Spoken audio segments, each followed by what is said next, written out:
કશું ના કરે કે ભાઈ આજે આમ નામ દુઃખી થતા જાય દુઃખી થાય. મેં એમને માર્ગ ગોતી આલ્યો. ભાઈ જ્યારે તમારા જીવનમાં દુઃખ નતા, જ્યારે તમારે ખાધે પીધે બધે સુખી હતા, બધું જ હતું, ત્યારે તમે 11 ભાઈ ભેગા થઈને પિતૃ કાર્ય કરાયું. 50 વર્ષનો એક માણસ મરી ગયો હતો અને એને તમે પિતૃ કાર્યમાં તમે તર્પણ એટલે એને કાઢી મેલ્યો.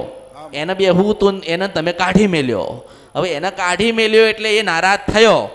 નારાજ થયો એટલે આજ તમારા જીવનમાં દુઃખ આવ્યું. પણ આ લોકો એમ કહે છે કે તમે સારું કરો. હવે સારું મારે કરવાનું? મેં તો રસ્તો બતાડ્યો ને, હું રસ્તો બતાડું. શું કરું પાસ્તર કે હમણાં ના બતાવું તો આખા ઘરનાને એવું થાય કે જો માતાજીએ તો કશું બધાને બતાવો, અમને બતાવ્યો. પણ એને એમ કેવું જોઈએ ને કે હા મારી ભૂલ થઈ, મારો જ ભાઈ હતો, અમારી જ માનો લોહી હતો, મારા બાપનો લોહી હતો. પણ એનું મગજ અડધું ચાલતું ને અડધું નતું ચાલતું. એને ડાભા હાથમાં તકલીફ હતી ને મગજ એનું કામ નતું કરતું, અને ડોક એની વડીલી રહેતી હતી. હું મેલડી છું, આજે એ અમને દુઃખ કરે છે.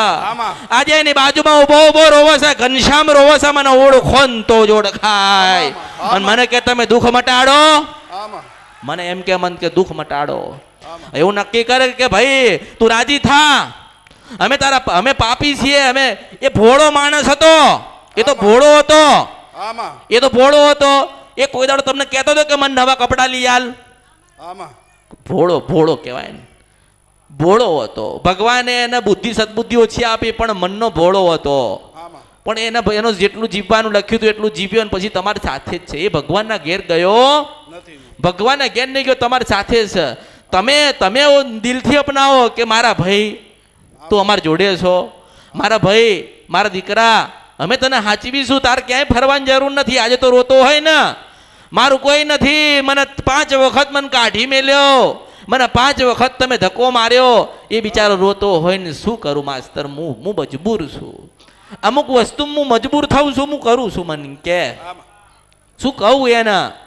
તો હું તો કહું છું કે સુખી થવું હોય, સારું કરવું હોય, આ કરોડોની જમીન અને જાયદાદ અને પેલો 3 માળનો બંગલો તારા કામમાં નહીં આવે. દરબારના દીકરા મેલડીને સાંભળીને જા, મન સાંભળીને જા, નહીં કામમાં આવે.